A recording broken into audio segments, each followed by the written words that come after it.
거룩하신 하나님 아버지의 은혜를 감사합니다. 오늘도 우리에게 허락하신 이 시간을 통하여 하나님께 나가기 원합니다. 성령님 우리를 인도하여 주시옵소서. 감사드리며 예수님 이름으로 기도드립니다. 아멘. 찬송가 465장 하나님께 찬양드립니다. 주 믿는 나 위해 진실하고 날 보는 자 위해서 정결코 담대하여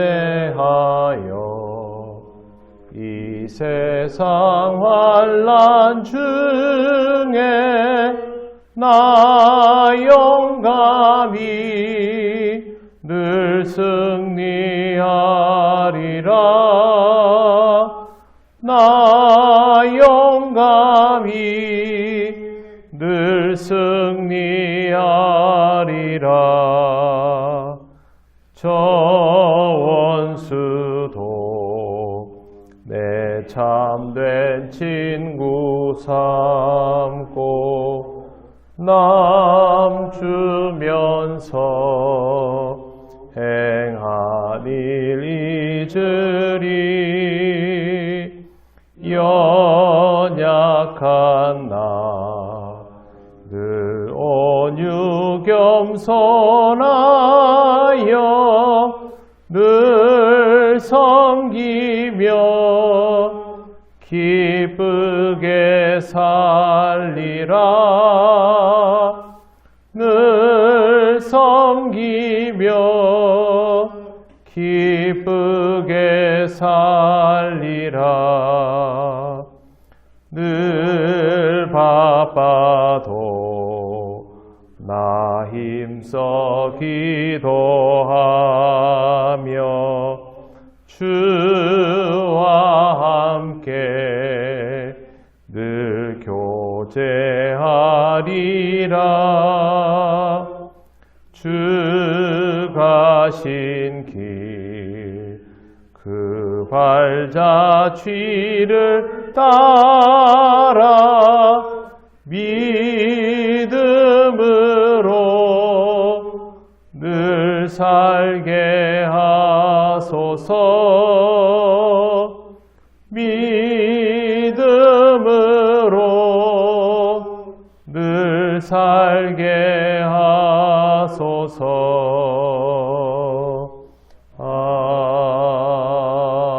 아멘. 하나님 말씀 사무엘하 16장 15절부터 23절까지입니다. 한 절씩 교독하겠습니다. 압살롬과 모든 이스라엘 백성들이 예루살렘에 이르고 아히도벨도 그와 함께 이른지라.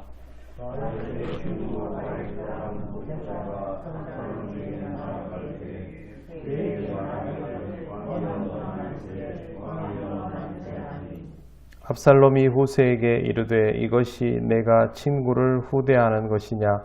내가 어찌하여 내 친구와 함께 가지 아니하였느냐 하니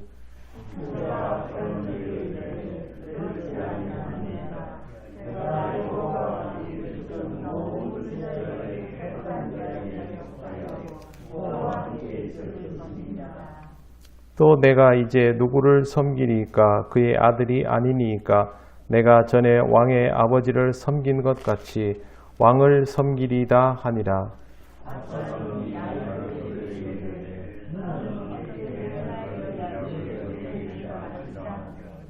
아히도벨이 압살롬에게 이르되 왕의 아버지가 남겨두어 왕을 지키게 한 후궁들과 더불어 동침하소서. 그리하면 왕께서 왕의 아버지가 미워하는 바 됨을 온 이스라엘이 들으리니 왕과 함께 있는 모든 사람의 힘이 더욱 강하여지리이다 하니라.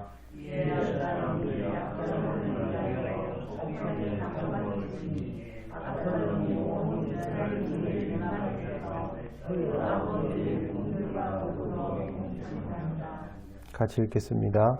그때에 아히도벨이 베푸는 계략은 사람이 하나님께 물어서 받은 말씀과 같은 것이라. 아히도벨의 모든 계략은 다윗에게나 압살롬에게나 그와 같이 여겨졌더라. 아멘.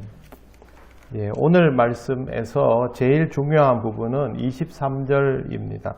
23절에 보시면 아히도벨이 베푸는 계략은 사람이 하나님께 물어서 받은 말씀과 같은 것이라 이렇게 되어 있습니다. 그 말은 아히도벨의 계략과 하나님께 물어서 들은 말씀, 즉 하나님께서 알려주신 것의 무게가 똑같아졌다라는 뜻입니다. 근데 이게 다윗에게도 압살롬에게도 그렇다라는 말은 보편화되어 있다라는 거죠.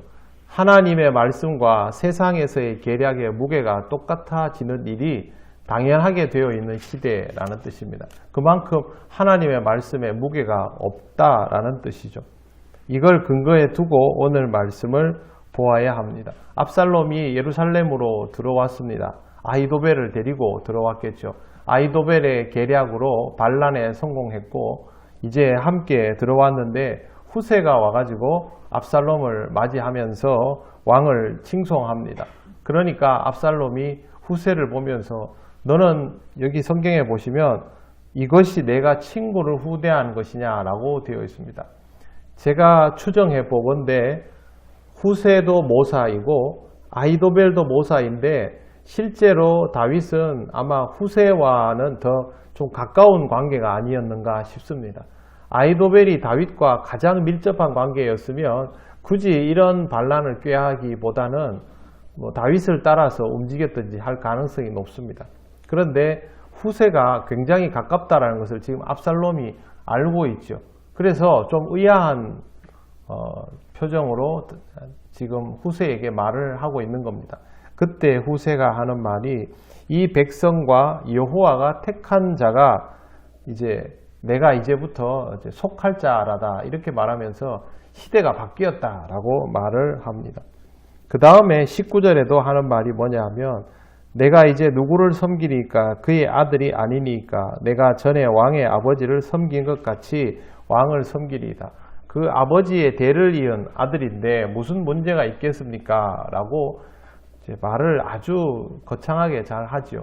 그래서 압살롬은 후세에 대하여 더 이상 의심하지 않고 그대로 두게 됩니다. 하지만 우리가 성경에서 읽은 것처럼 후세는 다윗이 의도적으로 예루살렘에다가 심어 놓은 상태이죠. 예루살렘에서 어떤 일이 일어나는가를 파악해서 제사장들에게 알려주면 제사장의 사람이 다윗에게 정보를 보내도록 지금 그렇게 일이 꾸며져 있지 않습니까?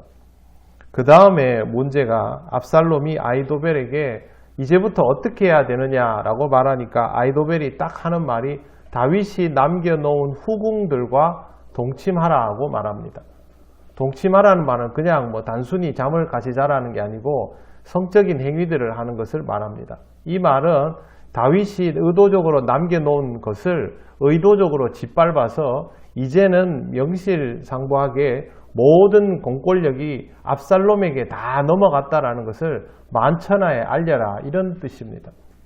굉장히 좋지 못한 계략이죠. 아무리 그래도 후궁은 아버지의 부인들인데 아버지의 부인들을 이렇게 한다는 것은 기본적으로 율법에 위배되는 일이지만 이걸 왕의 모사라는 사람이 공공연하게 말을 하고 나중에 성경에 보시면 옥상에 장막을 칩니다.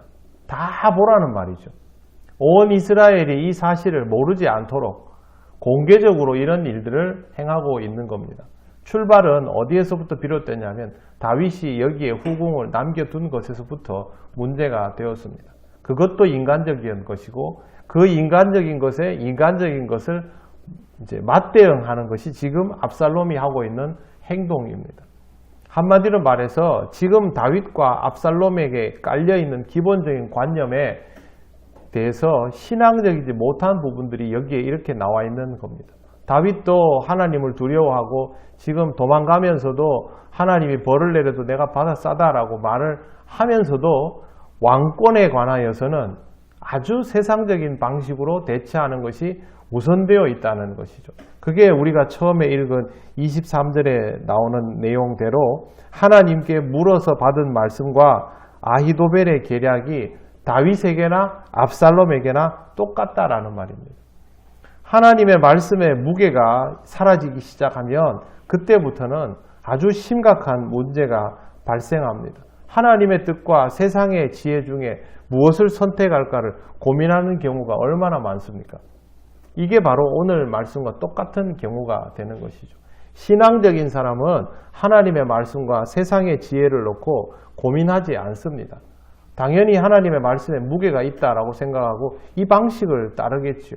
그러나 벌써 신앙에 있어서 문제가 생기기 시작하면 이걸 들고 고민을 하기 시작합니다. 안타깝게도 많은 사람들이 이걸로 인하여 고민하며 신앙생활을 이어가고 있죠.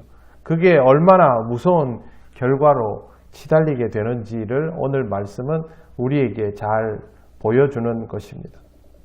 사람이 스스로 머리를 쓰면서 망할 길을 찾아가는 방법이 하나님의 말씀과 세상의 지혜를 가지고 저울질하는 것입니다. 아무리 비교해도 비교할 수 없는 것이 하나님의 말씀의 무거움임을 잘 기억하시고 하나님의 지혜를 따를 세상의 어떤 지혜와 모략도 없다는 것을 기억하시고 늘 하나님의 말씀을 따라 살아가는 지혜로운 삶이 되시기를 바랍니다. 기도드리겠습니다. 하나님 은혜를 감사합니다. 오늘도 말씀을 통하여 하나님의 말씀의 무게를 잃어버리는 것이 얼마나 위험한 선택이 되는지를 보게 하시니 감사합니다. 오늘도 주의 말씀을 따라 살며 우리의 삶에 지혜가 더하기를 원합니다. 성령님 우리를 인도하여 주셔서 하나님의 말씀 따라 살아가는 지혜가 있게 하여 주시옵소서. 감사드리며 예수님 이름으로 기도드립니다. 아멘. 하늘에 계신 우리 아버지, 아버지의 이름을 거룩하게 하시며 아버지의 나라가 오게 하시며 아버지의 뜻이 하늘에서와 같이 땅에서도 이루어지게 하소서. 오늘 우리에게 일용할 양식을 주시고 우리가 우리에게 잘못한 사람을 용서하여 준 것 같이 우리 죄를 용서하여 주시고 우리를 시험에 빠지지 않게 하시고 악에서 구하소서. 나라와 권능과 영광이 영원히 아버지의 것입니다. 아멘.